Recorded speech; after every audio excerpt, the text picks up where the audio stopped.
বন্ধুরা আসুন, আজ আমি গরমে ঠান্ডা হওয়ার জন্য পাতলা জিরের ঝোল করব মাছ দিয়ে। কেমন রান্না করি দেখুন। এই যে পটল, আলু, বিনস, সজনে ডাঁটা দিয়ে আর এই যে মাছ দিয়ে আদা জিরে বাটা দিয়ে ঝোল হবে। এই গরমের সময় এইটা খেতে পাতলা খুব ভালো লাগে। ভাতে আপনি একটু লেবু, পাতি লেবুর রস একটু মেখে নেবেন, ও খাওয়া শান্তি। কাজে এই তরকারিটা কেমন করে করছি দেখুন, আর করে খাবেন, খুব ভালো লাগবে। এই গরমের সময় তো এই ডাঁটা তো খাওয়া ভীষণই ভালো। এটা সজনে ডাঁটা, এটা তো খাওয়া ভীষণই ভালো। তাহলে রান্না করছি দেখুন। আমি গ্যাস জ্বালছি,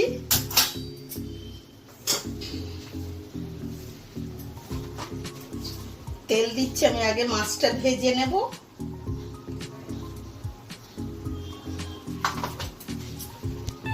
দেখুন তেল গরম হয়ে গেছে, এবার আমি মাছটা দেব। দেখুন একে একে আমি মাছ ছেড়ে দিচ্ছি।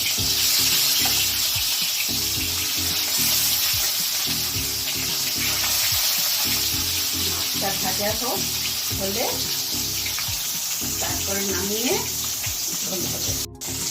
দেখুন মাছ লাল করে ভাজা হয়ে গেছে, এবারে তুলে নিচ্ছি।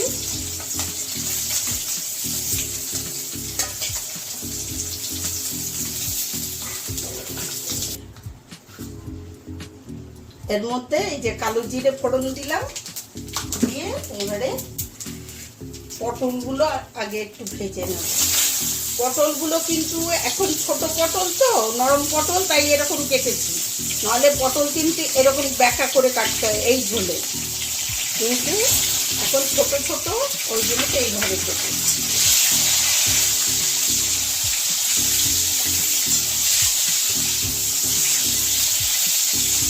এই ঝোলটা খাবেন কত আরাম হবে। এই গরমে সবসময় কি আর পেঁয়াজ রসুন রিচ তরকারি ভালো লাগে? সবসময় ভালো লাগে না।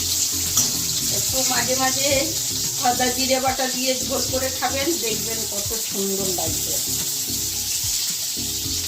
যে পটলটা একটু ভাজা হয়ে গেছে, আলুটা দিয়ে দিয়েছি, দিয়ে এবারে এইটা আর একটু ভাজা হবে।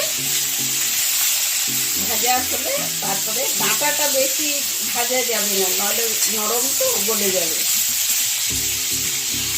এর মধ্যে একটু নুন দিয়ে দেবো, এবারে পরিমাণ মতো নুন।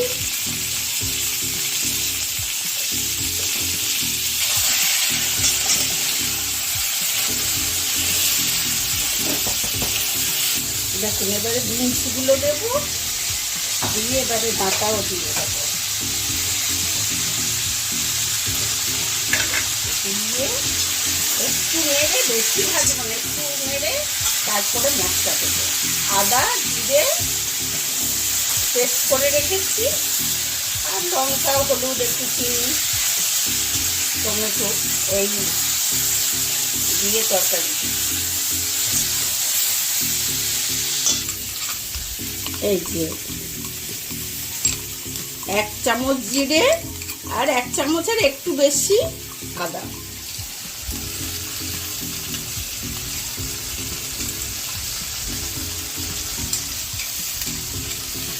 গরমে আর মোটা তরকারি কেউ খেতে চাইছে না, ওই জন্যতে আজকে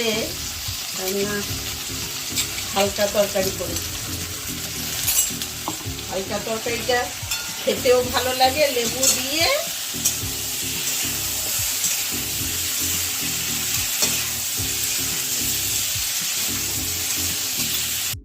একটু ভাজা হয়ে গেছে, এবার টমেটোটা দেবো। টমেটোটা নরম হবে, টমেটোটা নরম হলে তারপরে হলুদ, লঙ্কা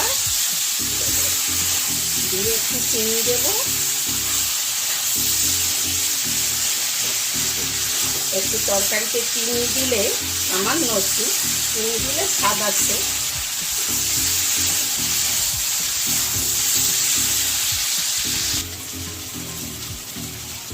এবারে হলুদ,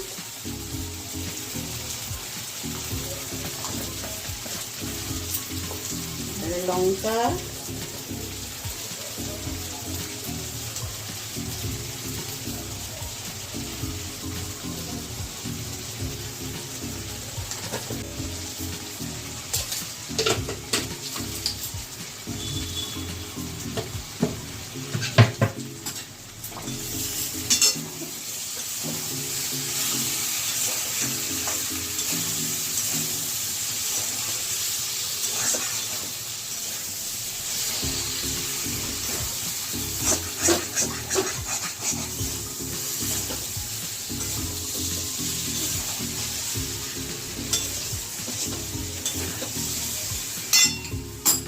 মশলাটা না পোড়ায় দিয়েছি, মশলাটা যাতে না পড়ে একটু জল দিয়ে মশলাটা কষানো।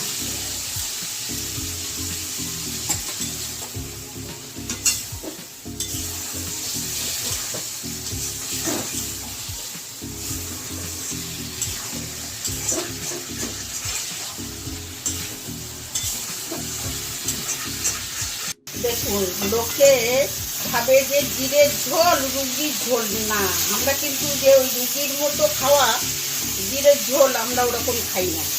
আমরা এরকম একটু কষে কষে একটু বেশি মশলা দিয়ে খাই। রুগীর ঝোল বলে একেবারে যে মশলা দেবো না, এমনি খেয়ে নেবো, ও আমাদের চলবে না।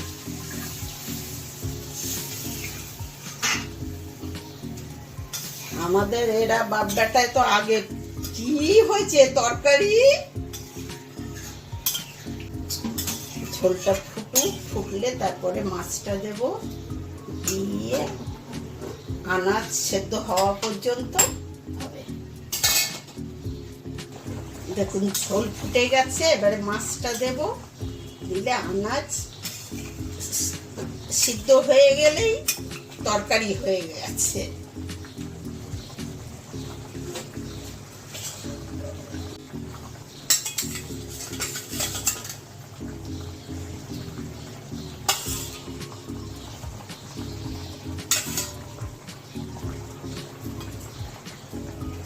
বলুন, এর কি মনে হচ্ছে আদা জিরে বাটার ঝোল? বলুন। আমার ছেলে যদি তরকারি সাদা সাদা হয়, মা সব থেকে ভালো ছিল তুমি নুন আর হলুদ দিয়ে তরকারি করনি কেন, তাহলেই তো হয়ে যেত, শুধু জল। দেখুন বন্ধুরা, এই আমাদের আদা জিরের ঝোল হয়ে গেছে, এবারে নামাবো। জিরের ঝোল হয়ে গেছে, পাতলা ঝোল। আপনারা বাড়িতে করে দেখবেন, খেয়ে কমেন্টে জানাবেন কেমন হয়েছে।